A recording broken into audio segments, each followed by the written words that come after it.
Skirky Bank project represents the first comprehensive attempt to search the deep waters of the world's oceans in an effort to assess their importance for a better understanding of human history.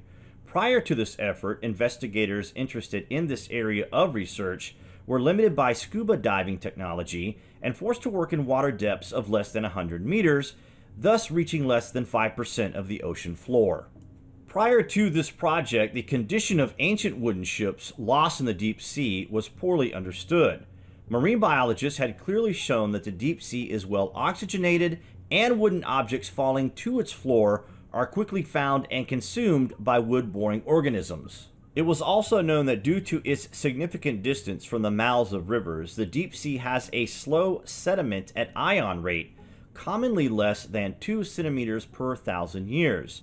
As a result, ancient wooden ships that are found far from shore and sink to the ocean floor should be exposed to the attack of wood-boring organisms. But the non-organic components of the ship should remain exposed on the surface of the bottom for long periods of time, making their detection relatively easy using recently developed visual and acoustic search systems. One of the purposes of the Skirky Bank project, therefore, was to conduct the first comprehensive study of ancient wooden ships lost in the deep sea to determine their condition after a long period of submergence. It was reasoned that an excellent starting point for such a study was the ancient trade routes of the central Mediterranean Sea, where mariners were forced by geography to cross open stretches of the deep sea. One of these is the Straits of Sicily and Skirky Bank just to the north, where numerous trade routes coverage that connects North Africa with Sicily, Sardinia, and the Italian mainland. Prior to the actual field program, a study conducted by Harvard University suggests that between 1000 BC and 200 BC, thousands of ships have been lost on the high seas along these deep sea trade routes, and may even uncover lost treasures of the Atlanteans, just like we see with the Antikythera mechanism. In ancient times, the trade routes were incredibly important, but also, as Plato states, there was also another world beyond the Pillars of Hercules that was vastly unknown. This brings us to the effort by a navigator with royal blood to explore the area of West Africa that was so mysterious to the ancients. In the 5th century BC, the Carthaginian explorer Hanno sailed beyond the Pillars of Hercules, out of the Mediterranean, and into unknown territory down the Atlantic coast of Africa. In his search to find new resources and trading opportunities, he encountered such exotic and unfamiliar sights as restless natives, swift-footed pygmies, gorillas, and erupting volcanoes. The expedition became, even in antiquity, one of the most celebrated voyages of discovery ever undertaken.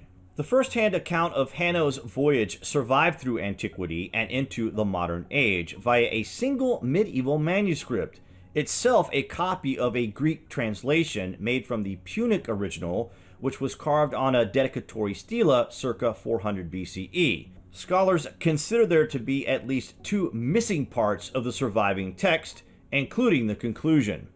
The work, titled simply the Periplus Coastal Voyage, is short, but such is the paucity of Punic literature which survives in its inevitable far beyond its subject matter of seafaring and exploration. The original surviving manuscript is part of the Codex Palatine's Graecus 398 and resides in the University of Heidelberg Library. Hanno is referred to in the text by the Greek term basileus, which is almost certainly a translation of the Punic suffet, the highest administrative role in the Carthaginian government, often translated as magistrate.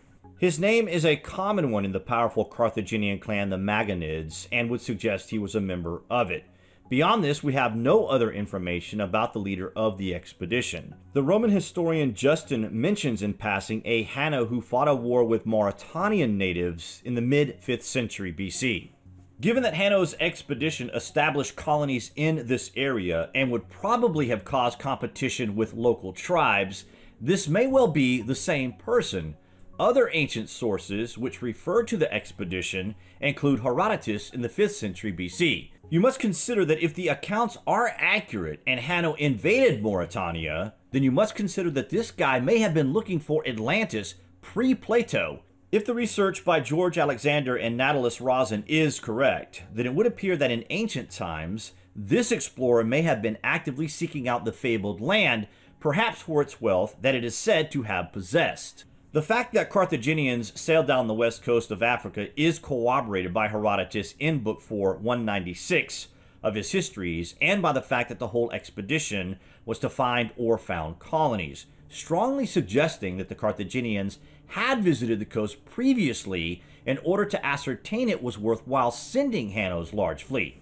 Another voyage in 330 BC seems to have been an arousal of interest in this area of the Atlantic and led a little-known Greek merchant embarked on an astonishing voyage. It was a voyage that would take him far beyond the known boundaries of the Mediterranean, into lands thought to exist only in myth and legend. When he returned, his voyage and the amazing things he had witnessed would be debated for centuries. Pytheas was a citizen of the western Greek city of Massalia, modern-day Marseille, which became a major trading power in the western Mediterranean as a result of its favorable location along the southern coast of Gaul, France. He was known as a skilled navigator, astronomer, and mariner. His account of the voyage, called On the Ocean, Peri to Achaeanu, documented a sea journey to Britain, the North Sea, and the coastline of northeastern Europe, the mysterious northern lands that were the sources of the Mediterranean's supply of tin, amber, and gold. Written in Greek sometime around 325 BC, it is perhaps the earliest documented description of the British Isles and its inhabitants. Significantly, it also contains tantalizing evidence that Pytheas may have reached as far north as Iceland and the Arctic Ocean. These were lands that in Greek myth were occupied by a race of giants known as the Hyperboreans. Unfortunately, little details about the voyage exist, as the treatise has not survived. Although it was well known in antiquity, only fragments of it have been preserved, excerpted or paraphrased in the writings of other classical writers. Hyperborea was a mythical island the size of Ireland in the northern Atlantic, and named Hyperborea by the Greeks, Atland by Phrygians, and Friesland by Mercator, disappeared on October 24, 2194 BC, when it partially slid down the Judd anticline toward the Icelandic basin, 2 kilometers deep. A remnant remained, the Færo Plateau, topped by the Færo Islands. The resulting tsunami, about 185 meters high, terminated other groups of islands, plus the Bellbeaker people in Britain and Ireland, plus most farmers in Denmark, Sweden, and other parts of Europe. There is a suggestion that the mysterious island of Hyperborea might be the same that Phrygians called Atland, and which Mercator's map of the Arctic depicted as Friesland. It sank beneath the Atlantic Ocean at the start of the new Phrygian calendar, equivalent to October 24, 2194 BC. A remnant of the island survived as the Færo Plateau, 200 to 500 meters beneath the sea. In Finnish geography prior to Noah's flood, the North Pole lay in the direction of Greenland. A straight line drawn north from Asgard in southwest Finland, through Thrace in Sweden, across the snowy Riffian Mountains that separate Norway from Sweden, will intersect the Færo Plateau in agreement with Greek and Roman accounts. The Færo Plateau straddles a high, narrow ridge between Iceland and the continental shelf west of Norway that separates the Norwegian basin to the north from the Icelandic basin to the south. At a depth of 300 meters below sea level, the outline of the Færo Plateau closely matches part of Friesland on maps by Zeno, Ruskeli, Lafaria, and Mercator. The rest of the plateau broke off and slid down the Judd anticline toward the Icelandic basin on one side, or the Norway basin on the other side. During the last ice age, the Gulf Stream kept the island free from ice. Instead of glacial striations, it has coral reefs. It may have been a refuge for ancestors of Odin's clan, who built Asgard around 5500 BC. While free from ice, it nevertheless was subject to occasional tsunamis from turbidites along the Norwegian coast, and from poisonous hydrogen fluoride fumes from Hekla, Iceland. A recent survey by oil prospectors indicate that the plateau rotated clockwise and opened a 35-kilometer gap at the south end of the Færo Shetland Trench. Google Earth clearly shows that at least a third of the plateau broke into pieces and slid down the Icelandic basin.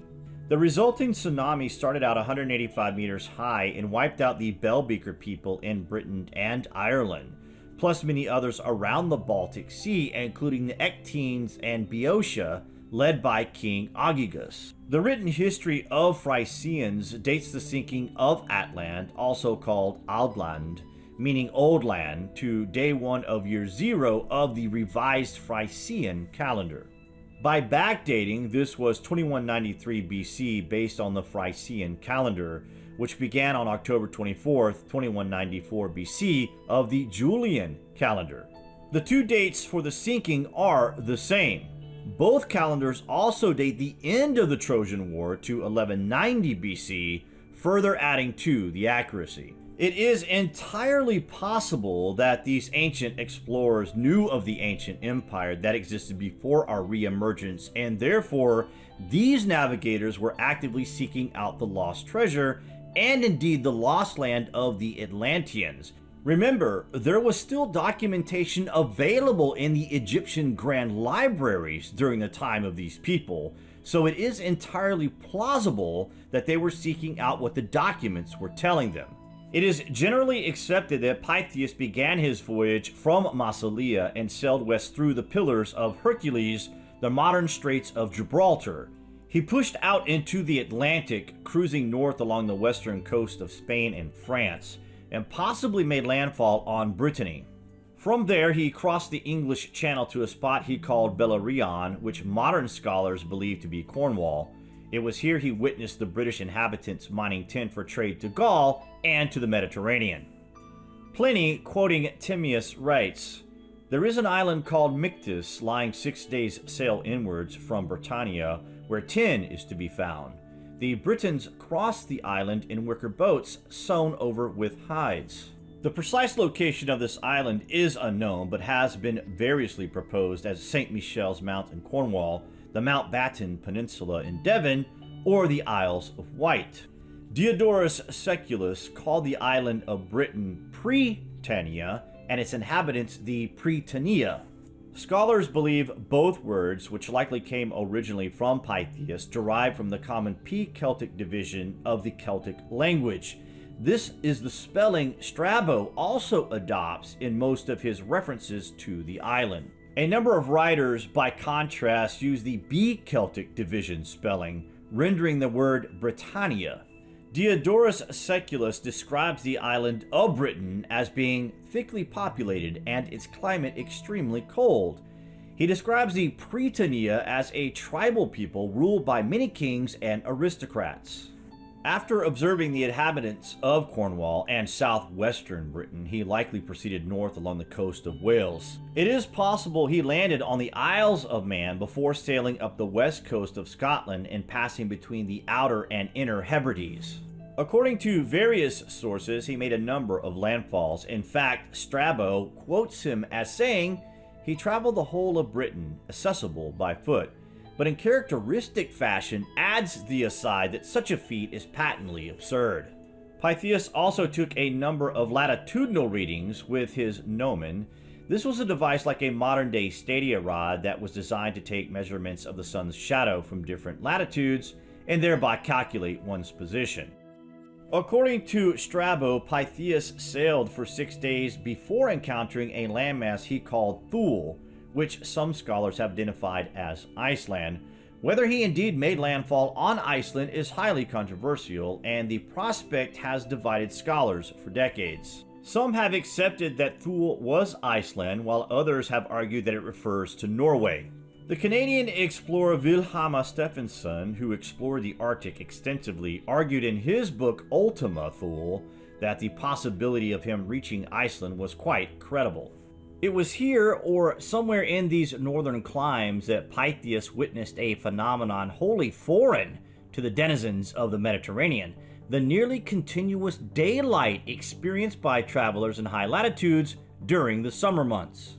Pliny remarks, Last of all, those mentioned is Thule, where, as I have said, there are no nights during the solstice when the sun is passing through the sign of Cancer, and also no days during the winter solstice. Some believe this is true for 6 continuous months. A day's sail north from Thule, Pytheas further noted, brought one to the congealed sea, a term scholars believe to be used to describe the frozen Arctic Ocean. At this point, it was very likely that heavy fog, bone-chilling cold, and thick floes of ice prevented any further travel north. Nonetheless, it was in reference to this place that one of the most enigmatic passages from On the Ocean occurs. This high northern latitude was a place where neither earth, water, nor air exist separately, but a sort of concentration of all these, resembling a sea lung in which the earth, the sea, and all things were suspended, thus forming, as it were, a link to unite the whole together. The puzzling term sea lung has long been the source of considerable speculation among modern scholars. It is not entirely clear to what he was referring when he used the term. The most rational explanation, and the one which has been adopted by most modern researchers, is that Pytheas was using a Greek term in order to describe a phenomenon, pancake ice, which he had never witnessed and for which no term existed. Pancake ice is characteristically round and floats on the top of the water. The sea lung was another term for a jellyfish, a creature that Aristotle had identified in his On the Parts of Animals. It too is round and floats on the surface, or very near the surface, of the water. A number of scholars believe that in attempting to describe this phenomenon, he simply fell back on the term sea lung, which perhaps most resembles this strange sight. Returning from Thule, he likely cruised down the east coast of Britain, rounded the Kentish Peninsula, which he called Cantian, therefore achieving a circumnavigation of the island.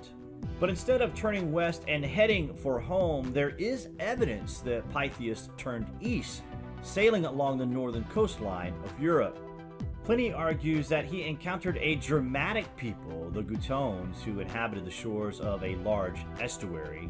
He also made landfall on an island known for ample supplies of amber.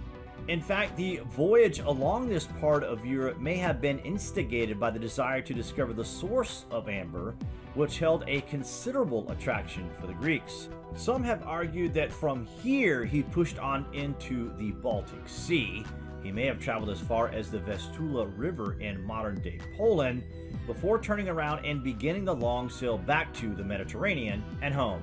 What this shows is that in the case of the sea during these times, we knew very little about the world. This was a time when history as we know it was being written. But during the era and spanning thousands of years, these people had access to the documents that were found from before the Cataclysm. When the navigator is describing tribes, well, these were the survivors re-emerging in harsher terrain to that of the Mediterranean. Of course, the sea must have answers, but in the case of how we get at those answers, it is estimated that we know more about the moon than we know about what lurks under the waters of the earth. We would be crazy to believe there is nothing significant to find, because we do live on a water world that has experienced many movements and shifts over millions of years.